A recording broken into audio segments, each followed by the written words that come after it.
고난 속에서의 감사의 노래를 부르자, 혹은 고난 속에서의 감사의 노래를 부르게 하시는 하나님이 되겠습니다.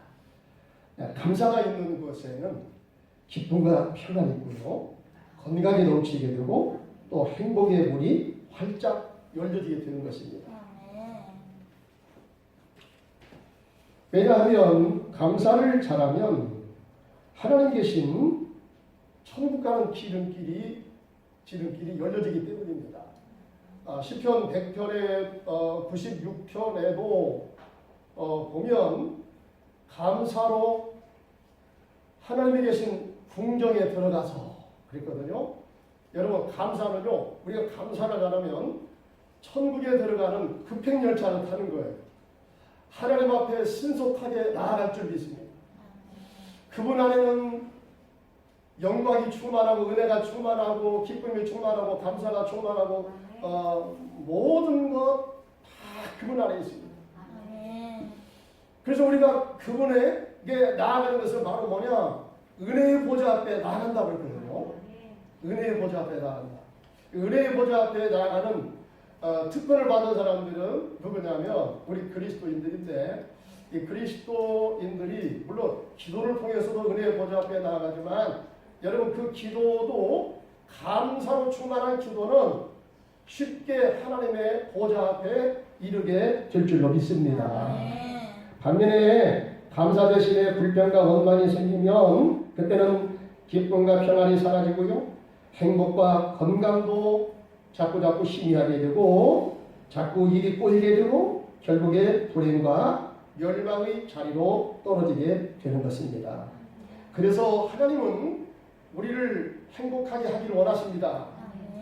이 땅에 사람을 창조하시고 하나님의 이제 대리하는 사람으로서 이 땅을 아름답게 갖고 가기를 그들을 하나님께서 축복하셨어요. 잘들하고 그렇게 말씀하셨습니다. 너희가 생육하고 번성해서 이 땅에서 너희가 잘 되기를 바란다. 이게 하나님께서 우리 인간들에게 베푸신 하나님의 축복의 선언입니다. 오늘 우리가 추수감사주의를 지키게 되는데, 이것도 알고 보면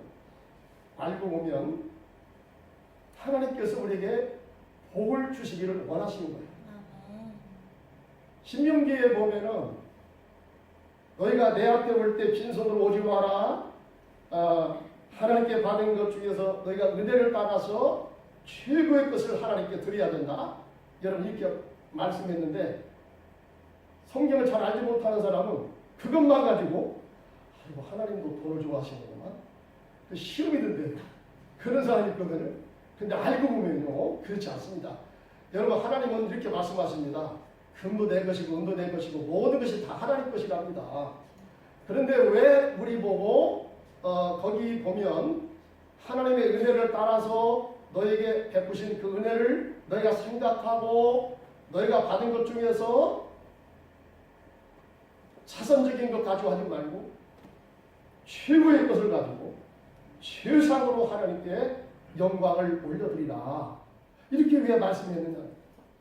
여러분, 하나님은 우리의 마음 자체를 원하시는 것입니다.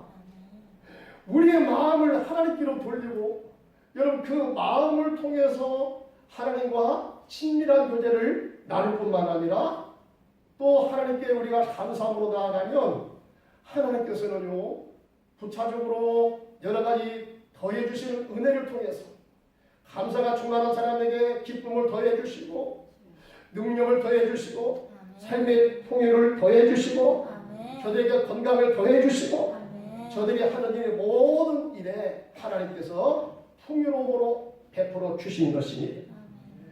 그래서 시편 50편 23절에도 보니까 감사로 제사를 드리는 자가 나를 영화롭게 하나니 그 행위를 옳게 하는 자에게 내가 하나님을 구원을 보여주리라, 이렇게 말씀하십니다.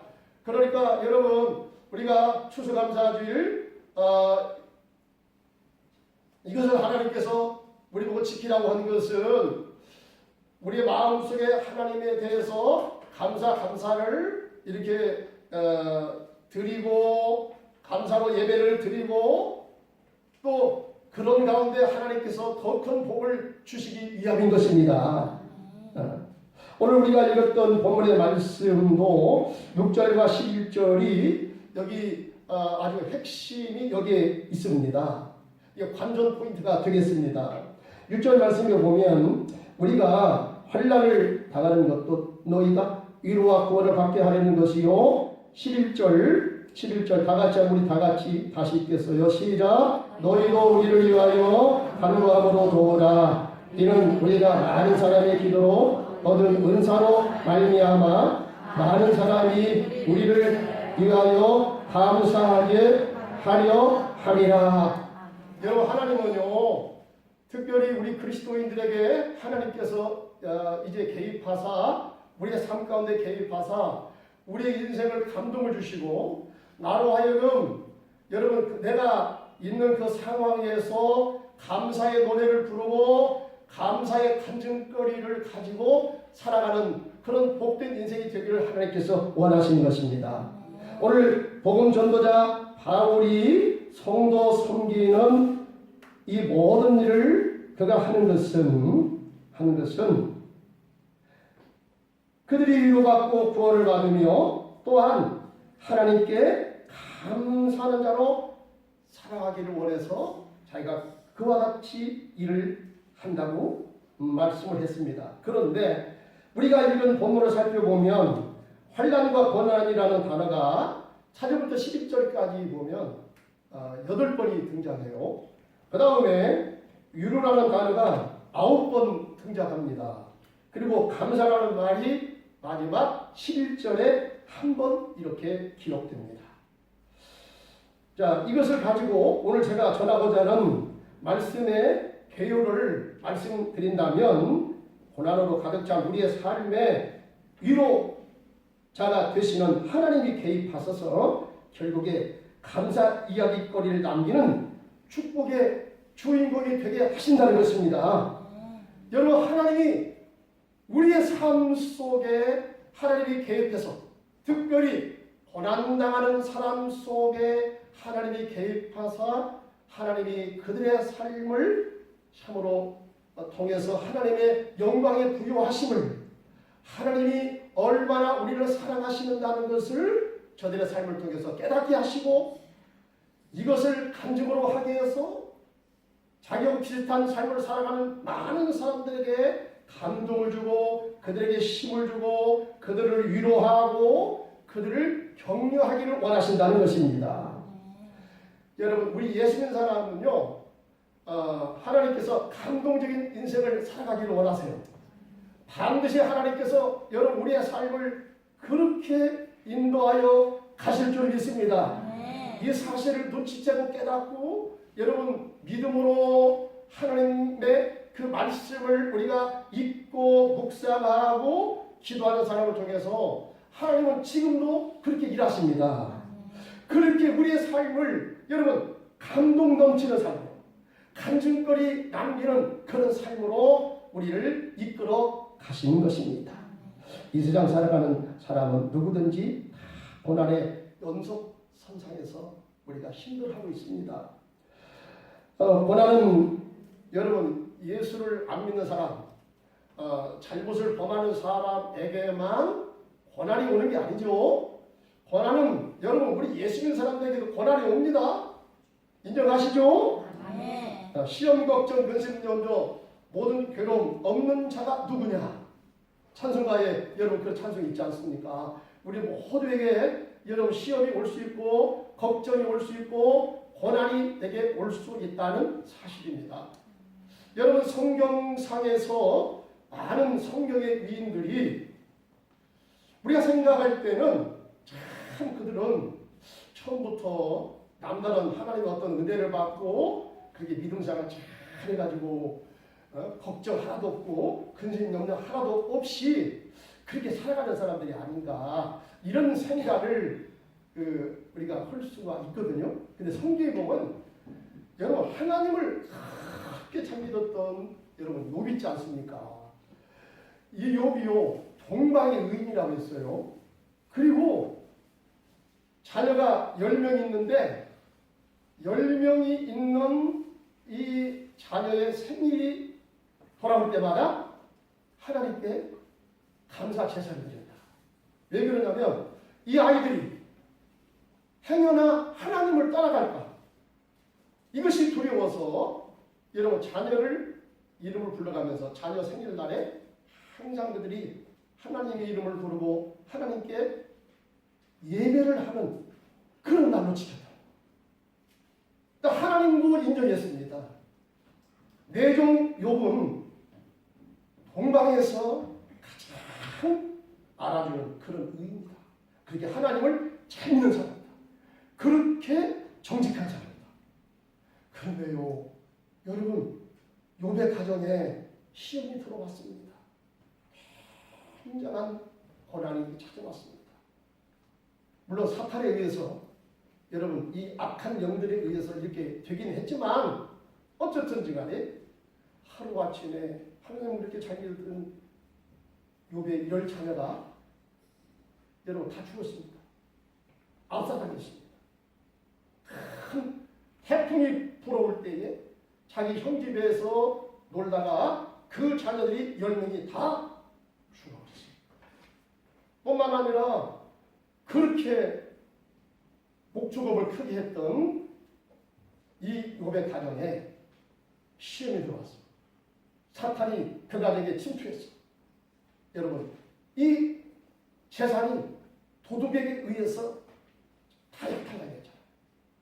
하루아침에 여러분 알가지가 되고 말았습니다. 뿐만 아닙니다. 성경에 보면 욥은 자기 몸에 몹쓸 병이 들었다. 그래서 자기 아내까지도 여러분 그 욥을 저주하고 욥을 떠나가 버리고 말았습니다. 얼마나 여러분 극한 어려움 속에 들어갔습니다. 근데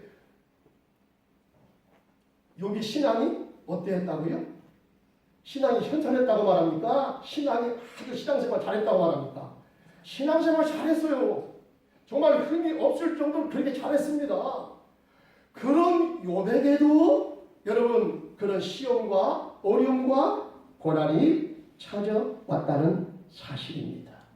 오늘 사도 바울도 그랬습니다. 하나님의 사람 복음을 위해서 자기 인생을 헌신하며 자기 인생을 통틀어서 하나님께 바치면서 복음을 전하는 것을 자기 일생의 최대의 그런 일로 여기면서 살려냈던 이 사도 바울, 여러분 성경에 보니까 그가 얼마나 어려움을 당했습니까? 그는 평생 자신의 지병인 말로 할 수 없는 그 지병으로 인해서 하나님께 3번 간구했지만 다른 기도는 다 응답해 주시는데 그것만 하나님께서 응답을 해주지 않았습니다.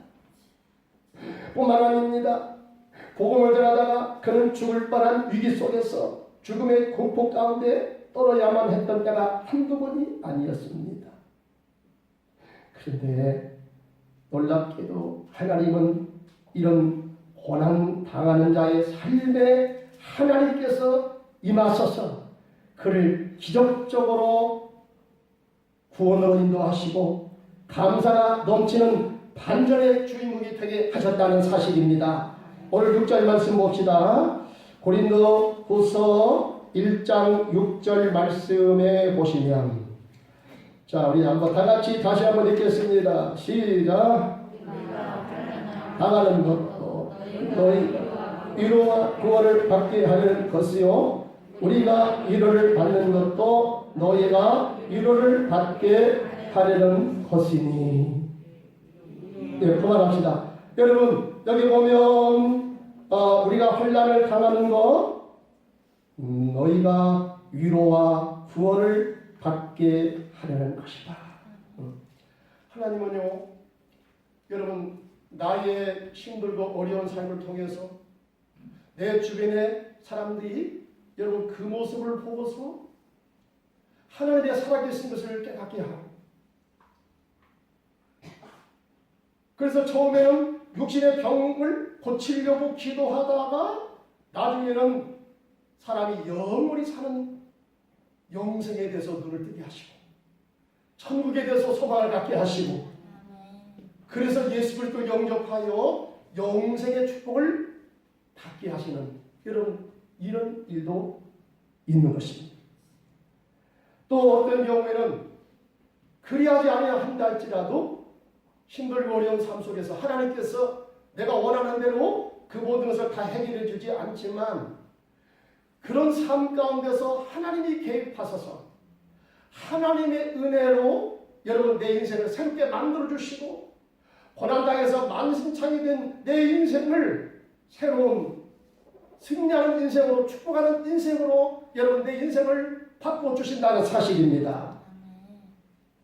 오늘 우리 하나님은 여러분 우리를 굉장히 사랑하시고 나에 대해서 하나님께서 계획이 있으신 것을 여러분 믿으시기 바랍니다. 나를 통해서 하나님의 영광을 드러내기를 원하시고 나를 통해서 하나님의 그 구원의 풍요로움을 알려주시기를 원하시고 나를 통해서 다른 사람들이 감동을 받고 나를 통해서 다른 사람들이 도전을 받고 힘을 얻는 이런 삶을 살아가기를 원하시는 것입니다.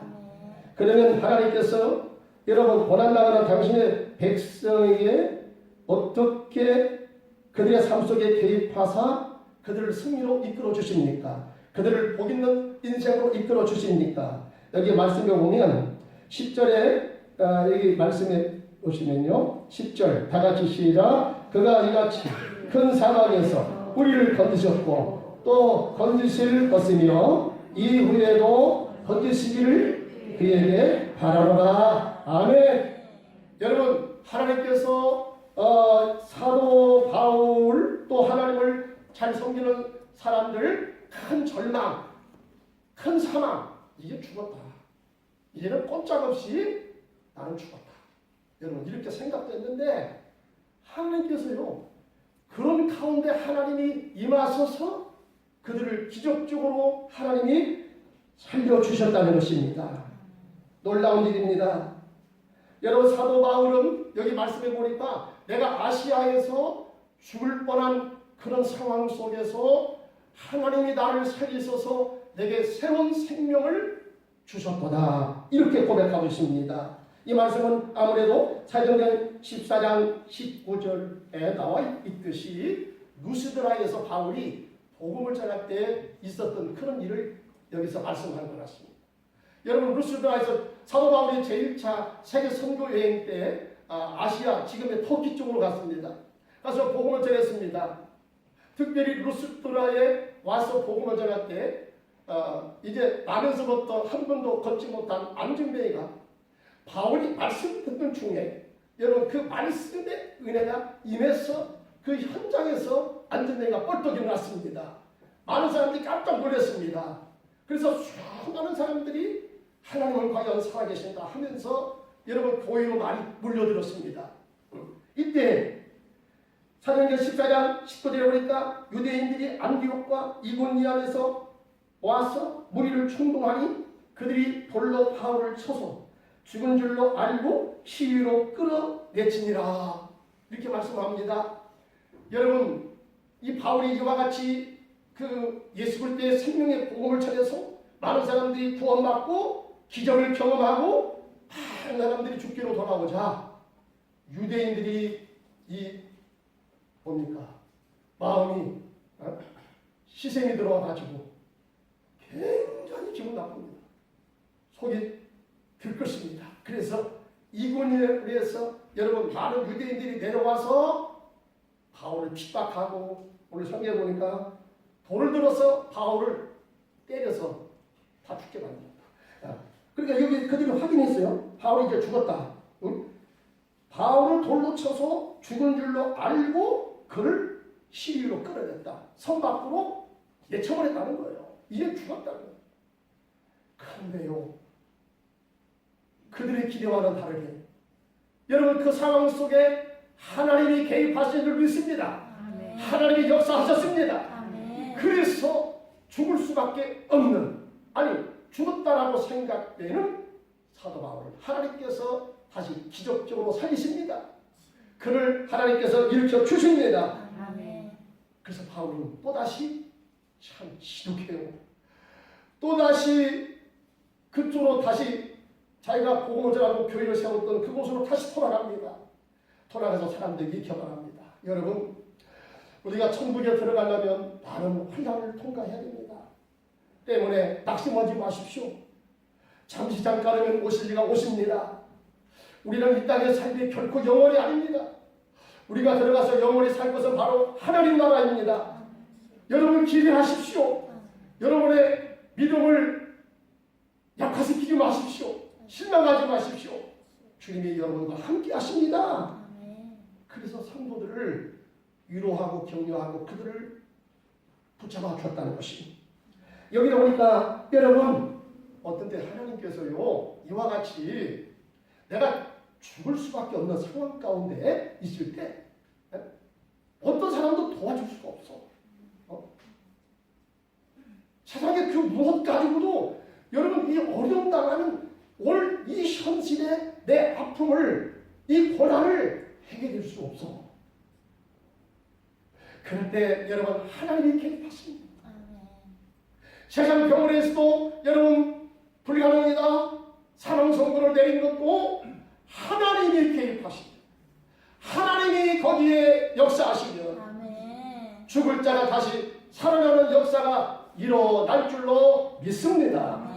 저는요 서울에서 제가 부목사 생활하다가 제가 이 병이 두 가지가 생겨났어요. 그 한 가지 뭐냐면 만성 알레르기성 기후염입니다. 그 저는 새벽에 주로 이제 새벽에 이 재채기가 와요. 이 새벽 기도를 가는데 여러분 안 갈 수가 없잖아요. 부목사는. 그래서 이제 제가 새벽 기도 가는데 저는요 새벽 기도 갔다 하면은 매일 제가 재채기 30번 하고 나면 완전히 제가 그냥 기진맥진 해버립니다. 그냥 다운돼버립니다. 다운돼버려. 뭐 찬송이 뭐고 부를 그런 겨를이 없어. 그런 힘이 안 생겨. 30번 한번 재채기 한번 해보세요. 완전히 탈진되거든요. 이것을 매일처럼 이렇게 했어야 하니 이거 얼마나 고역입니까? 뿐만 아니라 저는 이제 부목사 때 월요일만 되면 눈이 빠져가는 것 같아요. 막 이 두 눈이 이래서 막 눈이 빠져요. 눈이 빠져. 얼마나 고통스러운지 몰라요. 근데 알고 보니까 제가 부목사 때 한번 일을 열심히 잘해보려고 청년부를 맡아가지고 거의 막 부시켜보려고 그렇게 신경을 많이 썼더라고.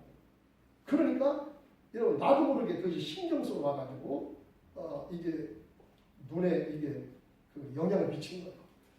그래서 아침만 월요일만 되면 저는 이제 이 두개골이 깨지는 것 같고 막 눈이 뽑아지는 것 같고 이제 이런 그 아픔 속에 지냈었거든요. 그런데요 놀라운 것은요 제가 여러분 이 서울에서 전주로 개척해서 내려왔을 때 신일 아파트에서 1층에서 하는데 놀라운 것은요 그때 전도 열심히 했거든요. 우리 집사람과 같이 아파트 20층에서 쭉 내리면서 전도를 굉장히 열심히 했어요. 놀라운 것은요 하나님 제가 기도했습니다. 하나님 내가 주의 일을 하기 위해서 이렇게 개척을 해서 내려왔는데 하나님 일을 하려면 제가 건강해야 됩니다. 제 병을 고쳐 주시옵소서. 이렇게 제가 간절히 기도했을 때 하나님께서 저의 기도를 들어주셨어요. 그래서 여러분 어느샌가 이 머리의 두통이 다 사라져 버렸습니다. 그리고 알레르기성 비염 병원에서 뭐라고 말하냐면 이것은 평생 못 고칠 병입니다.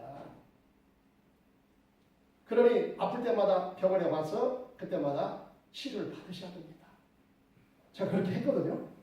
근데 그때뿐이지 이제 환절기만 되면 틀림없이 그것이 되게 찾아오고 그걸 통해서 제가 목감기 들어오고 아주 막 감기 걸려가지고 제가 큰 홍역을 치거든요. 여러분 하나님이 개입하니까요 병원에서도 고칠 수 없는 그 병을 하나님께서 깨끗이 고쳐줬습니다. 지금은 이제 95%가 고쳐졌죠. 지금도 코는 약한 것은 조금 그런 거 있습니다. 전혀 그게 없는 건 아니고 근데 그건 이제 별것도 아니에요. 그 뭐 병원에 가서 제가 약을 먹는 것도 아니고 조금 지내다 보면 다시 원래로 그냥 회복되어 버립니다. 그러니까 다 고쳐진 거죠. 여러분 이것이 하나님께서 도우셔서 하나님께서 기적적으로 임하셔서 여러분 그와 같이 병을 제가 고침 받은 줄로 믿습니다. 이와 같이 어떤 경우는 하나님께서요 우리의 기도를 들으시고 여러분 우리의 사건 속에 하나님께서 개입하셔서 기적을 일으켜 주시기도 하시는 것입니다. 또 어떤 경우에는 하나님이 위로의 하나님으로 나타나십니다. 오늘 4절 말씀 봅시다. 4절 말씀 다 같이 시작. 우리의 모든 환난 중에서 우리를 위로하사 우리로 하여금 하나님께 받는 위로로서 모든 환난 중에 있는 자들을 능히 위로하게 하시는 이시로다. 아멘.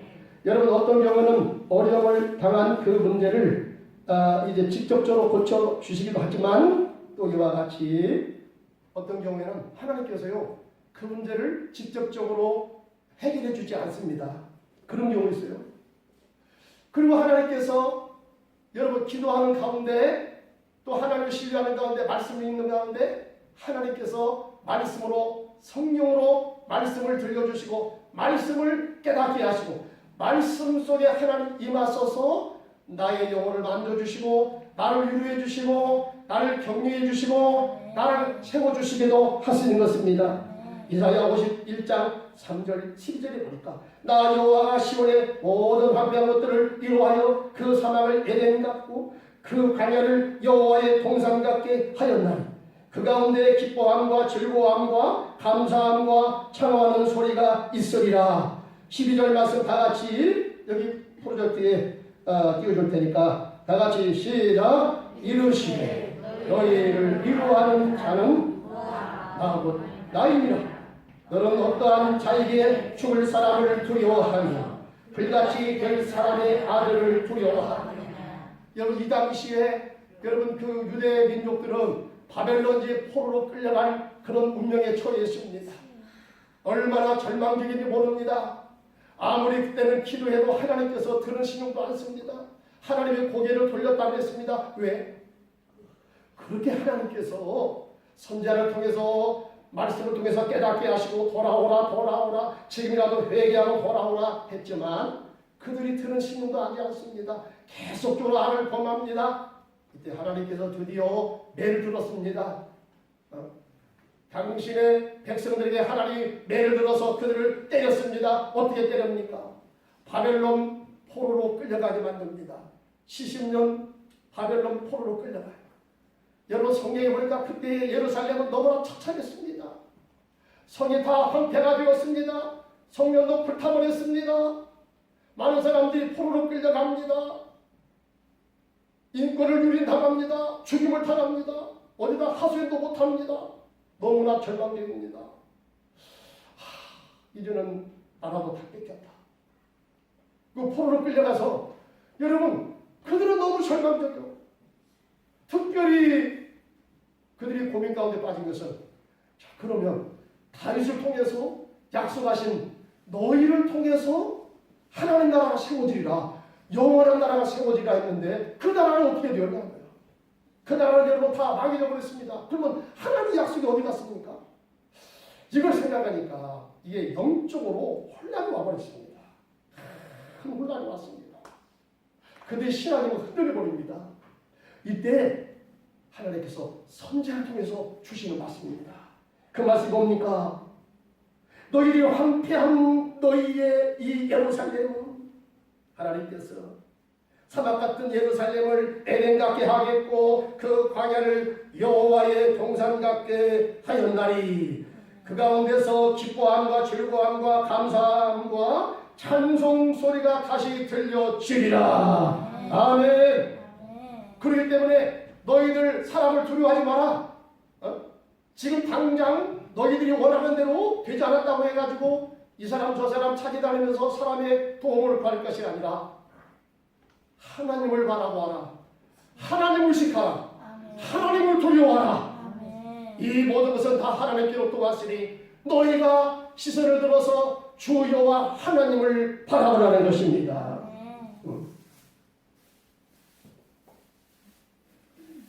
우리가요 은혜 받을 때 정신 차려서 정말로 하나님 뜻대로 잘 살아가면 얼마나 좋아. 그런데 은혜 받을 때뿐이요. 가만히 보면은 힘들고 어려울 때 나와서 열심히 기도했던 사람도 은혜 받고 문제가 해결되면 내가 언제 와서 그렇게 하나님 앞에 기도했느냐 할 정도로 여러분 아주 반응이 싸늘해져 버립니다. 신앙이 굉장히 여러분 냉각기로 돌아가고 이런 경우가 굉장히 많거든요. 굉장히 많습니다. 그래서 하나님께서요 우리로 하여금 여러분 이제 그 고난을 통해서 하나님의 말씀을 떠나고 은혜를 은혜로 알지도 않고 하나님을 거역하고 죄를 범하는 당신의 백성을 어떤데 고난 가운데 들어가게 만들어. 이 고난 속에서 여러분 거기에서 이제 자기 잘못을 깨닫고 하나님의 은혜가 귀한 줄로 알고 그들이 회개의 눈물 흘렸을 때에 하나님께서 그들을 다시 옛날로 돌아가게 하시는 것입니다. 그들의 삶을 하나님께서 다시 회복시켜 주시는 것입니다. 여러분 그렇기 때문에 우리가 잘못을 보면서 사탄의 시험을 통해서 까닭없이 당하는 어떤 그 어려움을 만날 때 굉장히 절망이거든요. 그때는 어떤 때는 여러분 기도해도 응답이 없어. 너무 답답해. 그러나 하나님은 결코 믿음의 사람들, 하나님의 택한 백성들을 결코 영원히 버리지는 않는다는 것입니다. 하나님의 때가 되면 그들을 다시 회복시켜 주신다는 것입니다. 하나님은 어떤 때는 때렸다가도 이제 그 때가 다 지나가면 그들을 다시 감싸 안아주시고 그들을 만져주시고 그들을 치료해주시고 그들을 회복시켜주시고 그들을 전혀 새로운 축복의 길로 나아가게 하시는 것입니다. 그래서 기독교의 복음이 여러분 성경에 들어가는 그 신령마다 그 나라마다 살아 움직이는 역사가 일어나지 않습니까? 전후에 여러분 덴마크가 유럽이 다 그랬지만은 특별히 덴마크가 완전히 황폐가 됐습니다. 여러분 황폐가 된 이 덴마크를 일으킨 사람이 누굽니까? 믿음의 사람 그룬투비 목사님이십니다. 이 목사님이 이렇게 외쳤습니다. 여러분 한 손에는 망치를 드십시오. 한 손에는 하나님의 말씀을 드십시오.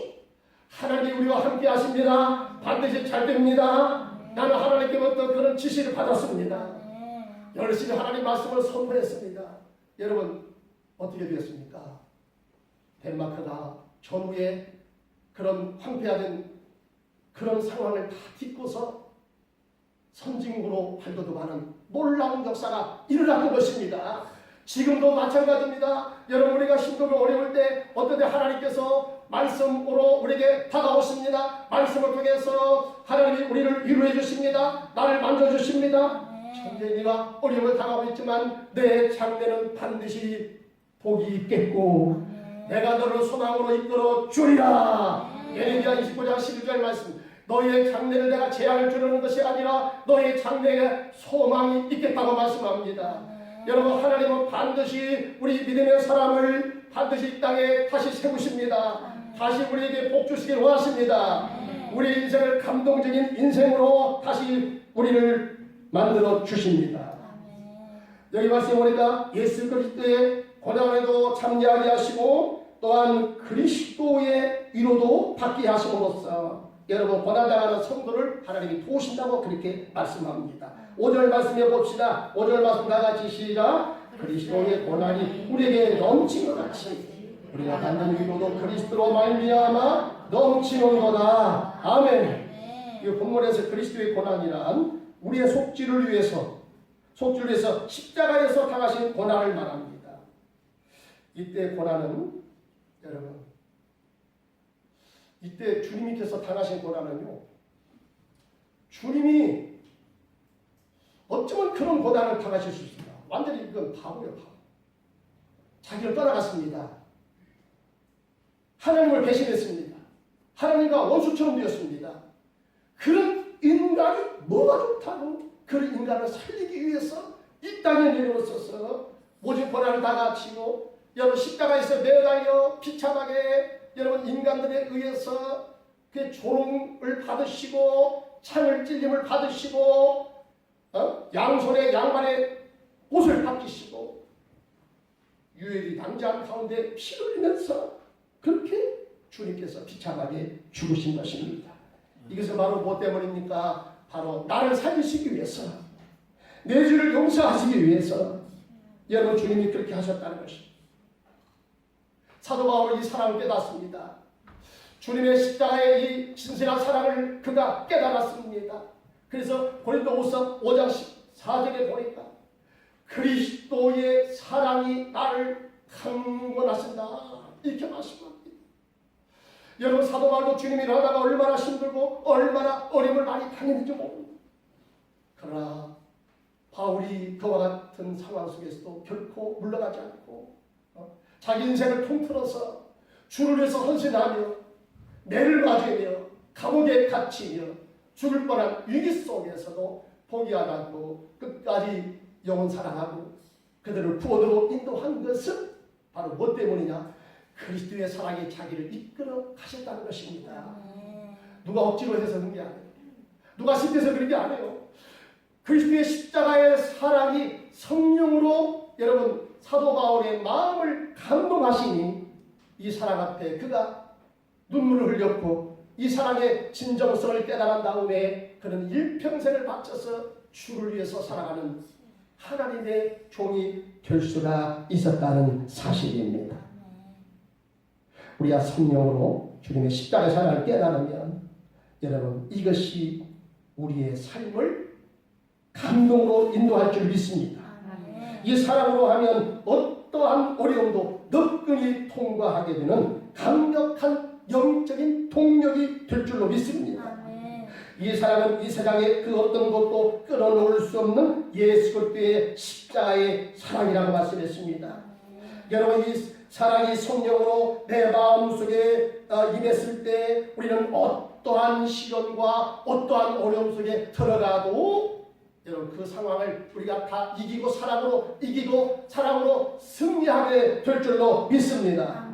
그래서 찬송가 451장에 보니까 겟세마네 동산의 주를 생각할 때에 근심이나 걱정을 외면할 수 있을까?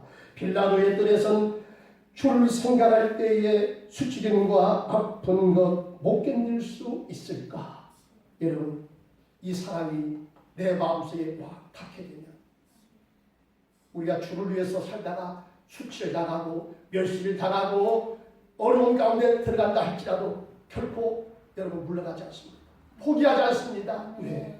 그 사랑이 위대하시기 때문에 그 사랑이 너무나 크시기 때문에 그 사랑의 감동을 먹어서 우리가 삶을 살아갈 때 어떤 어려움도 시험도 능히 이기게 될 줄로 믿습니다. 마지막으로 성도의 중보기도로 말미암아 자기가 받은 은사로 다른 사람에게 선한 영향력을 비춰 그들로 감사글이 남기는 인생이 되기를 간절히 소원하고 있습니다. 11절 말씀 봅시다. 우리 한번 다 같이 다시 읽어봐요. 시작. 너희도 우리를 위하여 간구함으로 도우라. 이는 우리가 많은 사람의 기도로 얻은 은사로 말미암아 많은 사람이 우리를 위하여 감사하게 하려 함이라. 아멘. 여기 바울이 이렇게 말합니다. 여러분 우리를 위해서 중보기도 해주십시오. 우리를 위해서 중보기도 해주십시오. 왜 그러냐면 여러분의 중보기도를 힘입어서 제가 하나님께로부터 많은 은사를 받았습니다. 병 고치는 은사, 또 뭐 기적을 해가는 은사, 믿음의 은사, 사랑의 은사, 이런 은사를 내가 많이 받았습니다. 이제 내가 받은 은사를 통해서 나로 인하여 또 다른 사람이 감동을 먹고 또 다른 사람이 나처럼 하나님께 감사하는 은혜가 풍성한 그런 인생으로 내가 만들어가기를 원합니다. 이것이 나를 향하신 하나님의 뜻인 줄로 믿습니다. 이렇게 말했습니다. 여기 은사로 말미암아 많은 사람이 우리를 위하여, 이 말씀은요 헬라말 성경에 보니까 휘페르 헤마스로 이렇게 됐어요. 휘페르는 전치사입니다. 이것은 이 전치사는 뒤에 소유격을 동반했을 때 이 헤마스가 2인칭 복수 소유격이거든요. 그러니까 이 헤마스 소유격이 왔을 때는 해석이 이렇게 됩니다. 유하여 또 때문에 이 해석이 되거든요. 근데 여기 성경에는 유하여로 되는데 유하여 문맥상 차라리 때문에로 해석하는 것이 더 자연스럽겠다. 이게 생각합니다. 그러니까 이렇게 한번 해석해 본다면 많은 사람이 우리 때문에 감사가 넉넉하게 채워지기를 원합니다. 이렇게 고백했다. 여러분, 하나님 믿는 사람의 이 삶의 특징이 뭐냐? 우리가 받은 축복이 뭐냐면 하나님이 우리 인생 속에 개입하신다는 것입니다. 어떤 때는 내게 환상을 주시고 꿈을 주시고 비전으로 주님이 찾아오십니다. 내가 고난당할 때 힘들 때 지쳐 쓰러지고 그런 넘어질 수밖에 없는 이런 상황 가운데 있을 때 주님이 어떤 때는 기적으로 찾아오시고 어떤 때는 여러분 주님이 내게 임하소서 나를 위로하시는 주님으로 찾아오십니다. 현재 상황은 여러분 나아지지 않았습니다. 여전히 우리도 고통 가운데 있습니다. 다른 사람한테 말할 수 없는 이런 고통 가운데 눈물 흘려야 되는 때도 있습니다. 근데 분명한 것은 뭐냐면 그럼에도 불구하고 나는 주님의 자녀라는 것입니다. 주님이 그렇게 말씀합니다. 너는 나의 택한 자녀라. 내가 너를 지켜주리라. 내가 너를 보호하여 주리라. 현재 삶은 네가 고난과 물론 지금 말을 해봤자 네가 알아들을 수 없는 그런 어려움을 겪고 있다고 할지라도 이와 같이 너에게 고난을 허락하는 것은 나의 본심이 아니로다. 이렇게 할 수밖에 없는 나의 마음을 이해해 달라. 여러분 우리가 기도할 때 성령을 통해서 이 하나님의 사랑을 깨닫게 될 줄 믿습니다. 이 하나님의 사랑의 진실을 우리가 알게 될 줄 믿습니다. 그래서 여러분 그 가운데서 임하시는 하나님의 이 위로하시는 은혜를 받고 절망을 딛고 일어서게 되는 것입니다. 여러분 믿음으로 나아가니까 반드시 그 사람 속에 하나님이 개입하니까 이후에 반드시 좋은 날이 펼쳐지게 되는 것입니다. 그때 주님이 나에게 임해서 이 땅에서는 병 걸리고 그럼에도 불구하고 연약함 가운데 고난 가운데 살았지만 하나님의 은혜를 바라보고 다음 세상을 사모하게 되고 영생을 바라보는 이런 마음을 갖게 하소서. 그리스도를 통해서 구원받게 되는 이 놀라운 축복을 제가 받았습니다. 제가 어려움 안 나갔으면 어쩔 줄 알았습니다.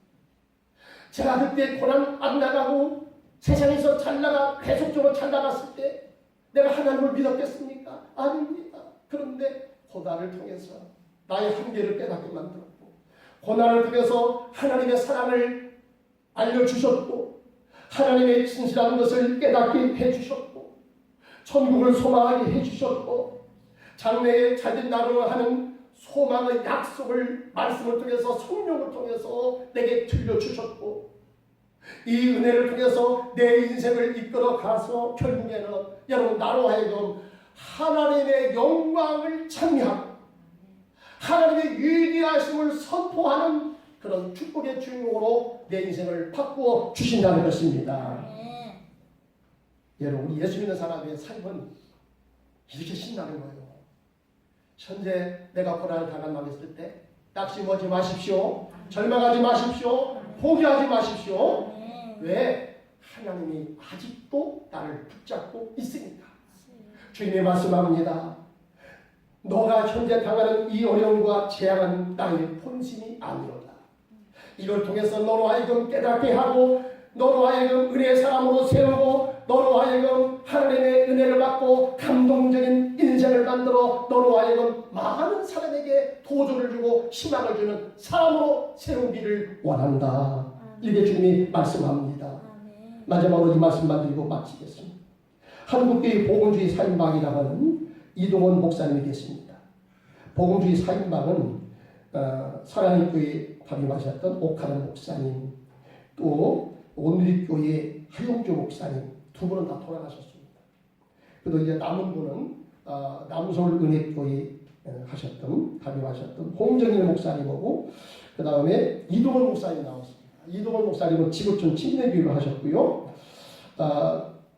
미국에서 공부를 많이 하셨고 참 세상활 가정 세미나를 해가지고 1980년도 후반 90년도에 우리 한국교회 센세이션을 일으킨 그런 분이었습니다. 이분은 언어의 마술사예요.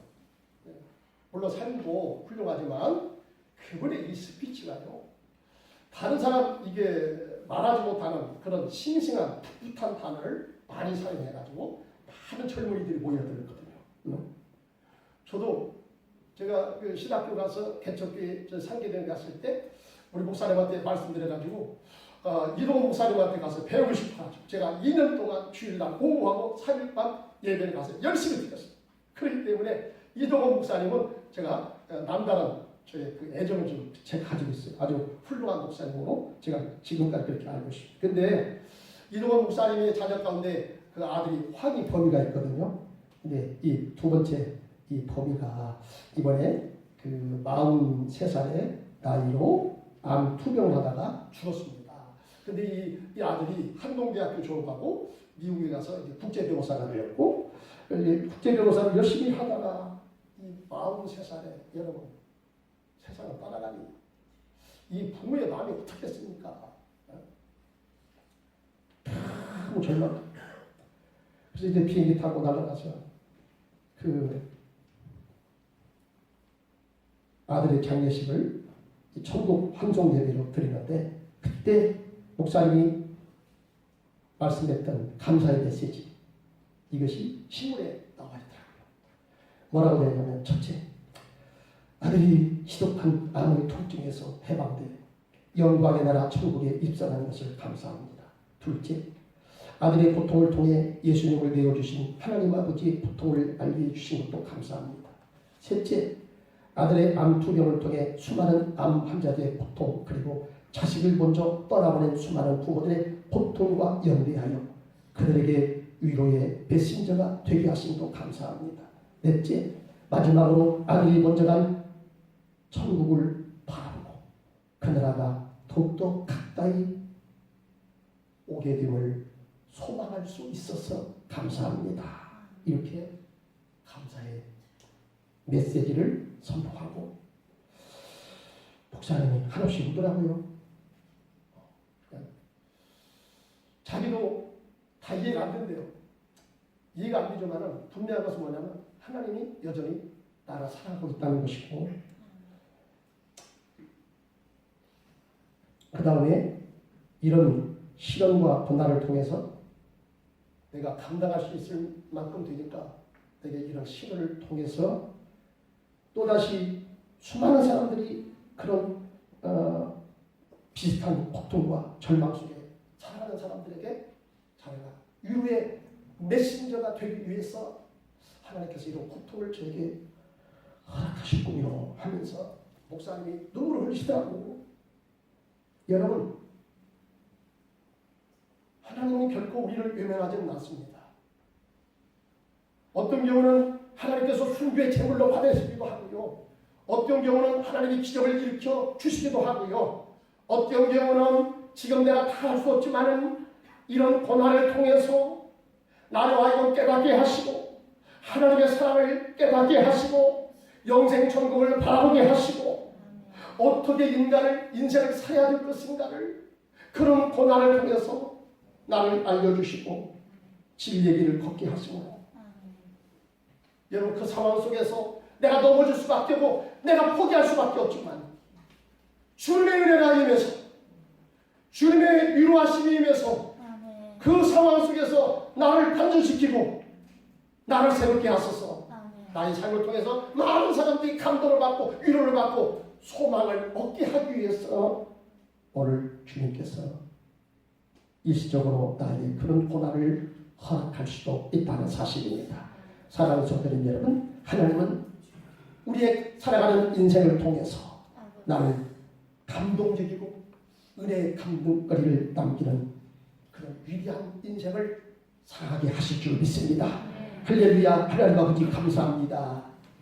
오늘 추수감사절을 맞이해서 하나님은 우리를 다시 감사케 하시고 하나님에게 준비된 그 많은 복을 받게 하심을 감사합니다. 아멘. 우리가 불행 중에도 고난 속에도 감사하면 지금 다 이해는 안 되지만 감사로 하나님께 나아가면 반드시 그 감사를 통해서 하나님은 일하시고 내게서 선한 일을 보여주시고 내게서 하나님의 위대하심을 보여주시고 아멘. 나를 통해서 많은 사람들이 하나님을 알게 하시고 아멘. 많은 사람들이 절망을 딛고 일어서서 새롭게 살아가는 그런 축복의 인생을 살게 하십니다. 아멘.